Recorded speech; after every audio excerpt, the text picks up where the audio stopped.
Donc voilà, je suis un peu ennuyée parce que la vidéo s'est arrêtée d'elle-même. Donc j'avais un petit souci de caméra, mais bon voilà, ça arrive. Et donc je voulais continuer sur les personnes toxiques. Je voulais vous donner des outils en fait pour vous permettre de vous retirer de ces relations. Donc évidemment la meilleure possibilité c'est de fuir cette relation-là. Alors il y a aussi quelque chose qui va influencer très fortement, c'est votre confiance en vous, la façon dont vous voyez.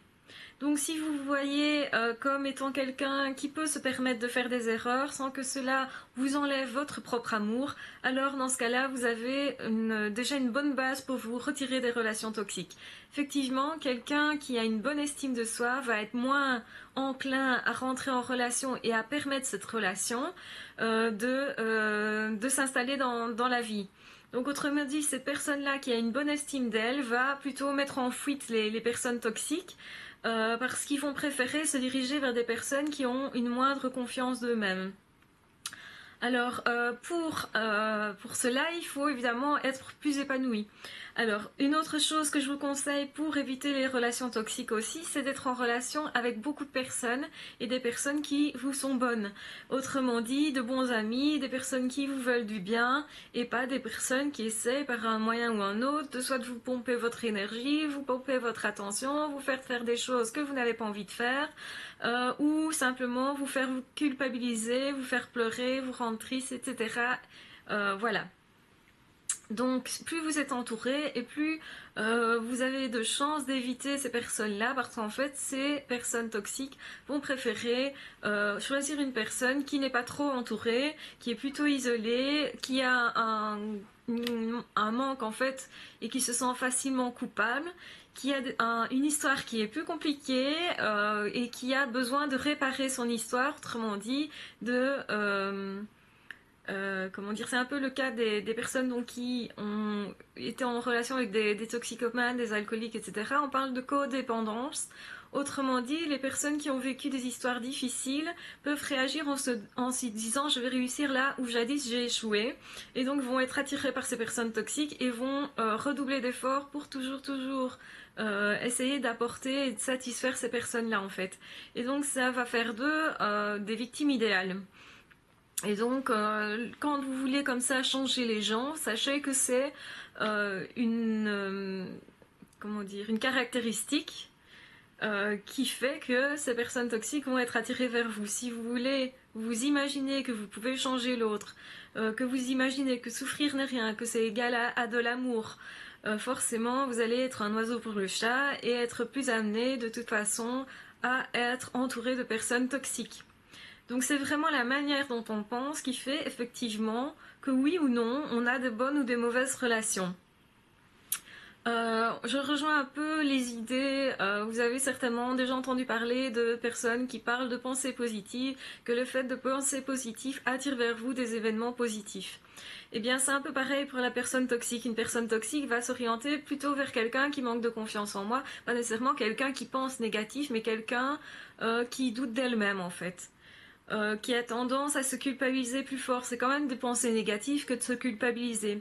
Et donc effectivement, il ne peut vous arriver que des choses plus positives au niveau relationnel. En tout cas, si vous vous dites ok, je vais aller vers cette personne, elle va m'accueillir, et de toute façon, si elle m'accueille pas, de toute façon, moi j'ai confiance en moi, je sais que ce sera pas très grave, etc., etc.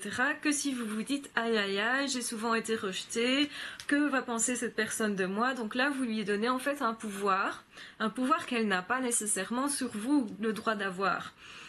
C'est vous qui lui donnez, mais en même temps, ça fait partie de votre histoire. Vous ne pouvez pas vous reprocher de lui donner un pouvoir, mais en même temps, vous savez que c'est ça qui fait que la personne peut prendre ce pouvoir justement pour vous faire mal, vous blesser, vous culpabiliser, vous faire souffrir, vous faire stresser, vous faire somatiser, enfin voilà.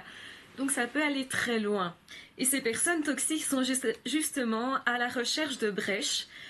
Ils vont s'insérer dans les blessures anciennes, dans les deuils qui n'ont pas été faits correctement, vont chercher simplement à réactiver ces deuils. Donc sachez que vous êtes un oiseau pour le chat. Si vous ne vous permettez pas de vous aimer tel que vous êtes, avec vos erreurs, vous êtes des êtres humains comme tout le monde, donc vous avez droit aux erreurs. Vous avez le droit de ne pas être parfait. Et si vous acceptez ça, donc moins vous êtes exigeant vis-à-vis de vous-même et moins généralement vous serez en relation avec des personnes toxiques ou du moins plus vous allez les mettre en fuite ou vous protéger de façon efficace. Donc voilà, tout ça c'est une façon de se défendre. Ce sont des petits, comment dire, des petits trucs qui vont vous permettre d'avoir de meilleures relations. Et donc du coup, parce qu'il faut bien comprendre que quelqu'un qui a été souvent avec des personnes toxiques qui justement vont se culpabiliser plus vite en se disant, mais voilà, si ça arrive plusieurs fois, c'est quand même que c'est la preuve que c'est moi qui ai un problème, que c'est moi qui ne fonctionne pas bien. Donc ils se culpabilisent davantage, donc ont plus de chances à retomber dans des situations indélicates avec des personnes toxiques, manipulateurs, pervers narcissiques, de harcèlement, etc. Parce que justement leur façon de penser n'est pas correcte par rapport à eux-mêmes. Donc pour faire de bonnes relations avec les autres, il faut faire une bonne relation avec soi-même. C'est impératif. Beaucoup de personnes pensent que c'est être égocentrique que de passer son temps à chercher ses qualités, ses défauts, et de voir si ces défauts ne peuvent pas aussi être considérés comme des qualités dans certains cas. Alors que non, c'est pas un excès d'égocentrisme. Se regarder le nombril est parfois vu de façon négative en société. En réalité, ça peut aussi être une bonne façon d'établir des façons stables, durables, des relations stables, durables avec d'autres. Être bien avec soi-même, c'est vraiment impératif. Et pour ça, il faut effectivement passer son temps, parfois, à être enfermé sur soi, à être replié sur soi, pour justement savoir s'analyser, mais savoir s'analyser correctement, c'est-à-dire ne pas tourner invariablement à vide avec des idées négatives sur soi. C'est à ça que servent les psys aussi, hein, quand on fait des entretiens. Il y a énormément de travail qui peut se faire par la confiance en soi, l'estime de soi. Estimez-vous un minimum. Regardez vos qualités. Regardez ce dont vous êtes capable.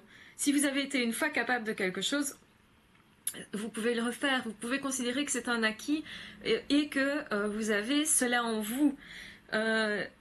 Malheureusement, l'esprit humain s'attache plus aux erreurs qu'on fait, s'attache plus aux expériences négatives, comme si elle laissait beaucoup plus de place dans l'esprit. Par exemple, si vous allez dans un parc d'attractions et que au courant de votre visite, vous allez tomber sur 10 personnes vraiment chouettes, sympas, etc. Et que à la fin, vous allez tomber sur une personne qui n'est pas très sympa avec vous, ce que vous allez garder en mémoire, c'est la personne pas sympa, malheureusement. Eh bien, c'est un petit peu la même chose dans les événements de la vie. Donc, de temps en temps, ce qu'il faut faire, c'est prendre un carnet, donc d'où l'intérêt de tenir un journal intime aussi, et se dire quel a été le bon truc positif, l'événement positif que j'ai pu vivre aujourd'hui, même ma manière d'être. Hein, ça peut être tout et n'importe quoi. Par exemple, aujourd'hui, j'avais l'esprit positif. Je me suis trouvée chouette, je me suis trouvée sympa avec telle ou telle personne. Ça peut être des petits détails, mais en fait, si vous relisez tous ces petits détails, en fait, ils vont faire en sorte que vous puissiez percevoir aussi ce que vous avez de bon en vous et ça va augmenter votre estime de vous.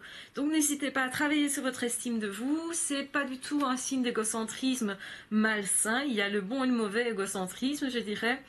Se regarder tout le temps le nombrilisme, se regarder tout le temps le nombril, regarder si on est bien coiffé toutes les 5 minutes, regarder dans tous les reflets de vitre si on n'a pas, je ne sais pas moi, quelque chose qui ne va pas, etc.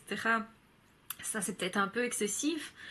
Mais de temps en temps se regarder en se disant ok aujourd'hui j'ai l'air présentable, c'est bon, je peux faire peut-être une bonne relation avec l'autre parce que mon optique de moi est bonne d'un point de vue psychologique tant que d'un point de vue physique. Attention de ne pas trop non plus donner de place aux apparences. Sachez qui vous êtes à l'intérieur et sachez que ça c'est plus fiable que n'importe quoi. Voilà, sur ce je vous laisse, je termine cette vidéo, enfin cette deuxième vidéo due à l'interruption de la première, voilà. J'espère qu'elle vous aura plu, si vous l'avez aimé n'hésitez pas à partager, en tout cas on se retrouve très vite pour de prochaines vidéos. Au revoir.